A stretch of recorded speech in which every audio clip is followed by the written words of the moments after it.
Good morning, students. I hope you all are fine. Today we are going to solve exercise 2.1. But before moving towards exercise, here is a quick review of important definitions because these definitions will help you to solve exercise 2.1. If you remember the lecture of last week, this is the definition of real numbers, the simplest definition we can say.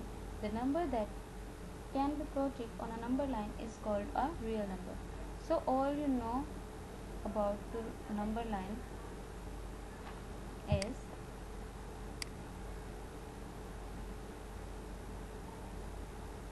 positive numbers are on the right side of the zero, negative numbers are on the left side of the zero. If you include or if you consider 1, 2, 3, this is the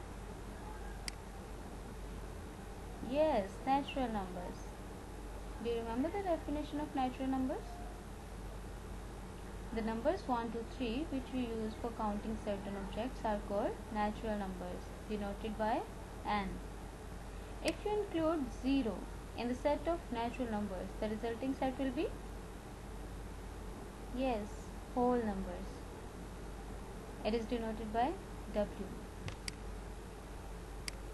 If you include natural number, whole numbers, and you include negative values in the set of whole numbers, the resulting set is integers. The set of integer consists positive values, 0, and negative values. So this is a quick view of natural number, whole number, and integers. The next one is set of real numbers.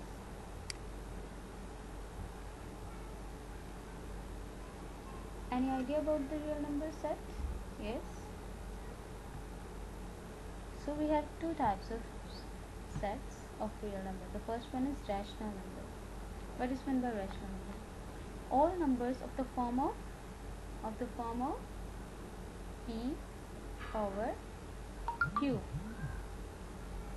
P over q are integers, and q is not 0, are called rational numbers. The set of rational number is denoted by q. Very good. The next one is irrational numbers. So the irrational numbers, all the numbers that are not and we can write in the form of p over q, is called irrational numbers, and irrational number represented by q dash. If we talk about the decimal representation of rational numbers and irrational numbers, we have two kinds of rational numbers decimal representation. The first one is terminating decimal fraction, and the other one is recurring decimal fraction. What is meant by terminating decimal fraction, and what is meant by recurring decimal fraction, and what is meant by decimal representation of irrational numbers? Let's have a look.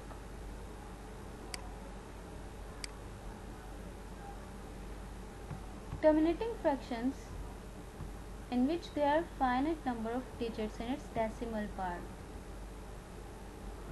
like 2 over 5 is equals to 0.4, and 5 over 5, 4 over 5 is equals to 0.8. You have a very good idea of the solution of these two values in the last lecture.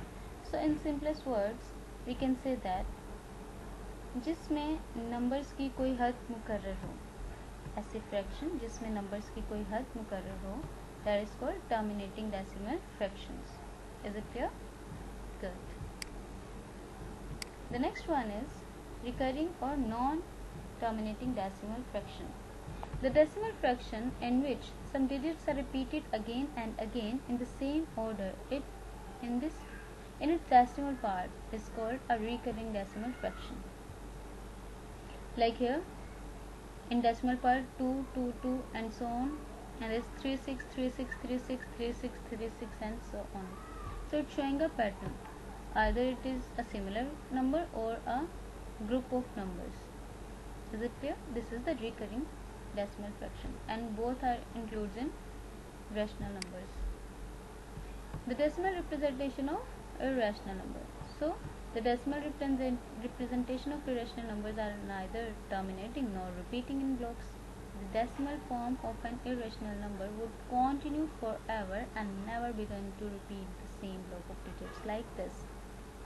This is under root 2. This is the value of the pi, and this is, what is this? This is E? No, this is Euler. What is this? Euler. It is the base of the natural logarithms. So you can say it is neither showing a same number or a group of numbers, but the same block of numbers, as you can see, and it never ends. So this type of decimal representations are called decimal representation of irrational numbers. Now let's start question number 1, exercise 2.1. As per ALP, we all are aware of the ALP system now. So we are going to continue our syllabus according to this. This is the short syllabus. Question 1, part 1 and part 3. Yes, your classwork and your homework is question number 1, part 2 and part 4. Happy? Yes. This is the question number 1. Identify which of the following are irrational and rational numbers.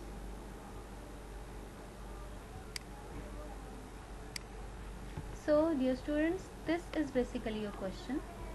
This is the requirement. You have to identify either it's rational or irrational. So, under root 3, you can see it's 1.73205080 and so on. So, it never showing any pattern or a fixed number. So, it is irrational number. 1/6, it's showing a, what is showing? As this is rational, pi is the value of irrational number as discussed in the previous slide, and 15/2, it shows a finite number of values in its decimal part. So obviously it is a rational number.